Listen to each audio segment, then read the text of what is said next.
প্রায় ৫০০ বছর আগের একটি ফুটবল এবার প্রথমবারের মতো যাচ্ছে বিশ্বকাপের মঞ্চে।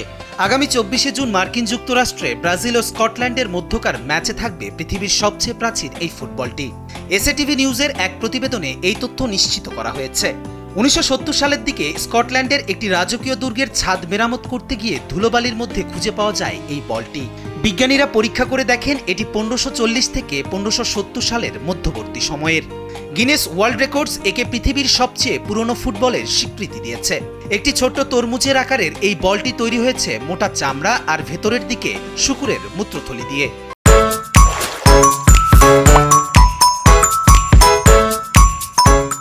এত বছর ধরে এটি স্কটল্যান্ডের একটি ছোট্ট মিউজিয়ামে পরম যত্নে রাখা ছিল। ইতিহাসে এই প্রথম বলটি কোনো ফিফা বিশ্বকাপ ম্যাচের সাক্ষী হতে যাচ্ছে। মিউজিয়াম কর্তৃপক্ষ অত্যন্ত আবেগ ও গর্বের সাথে বলটিকে বিশ্বমঞ্চে পাঠাচ্ছেন। আমেরিকায় পৌঁছানোর পর ২০ থেকে ২৬শে জুন পর্যন্ত মায়ামির একটি মিউজিয়ামে সাধারণ মানুষ এটি দেখার সুযোগ পাবেন। ফুটবল প্রেমীদের ভালোবাসায় ঘেরা এই প্রাচীন বলটি এখন বিশ্বমঞ্চে স্কটল্যান্ডের এক অনন্য দূত।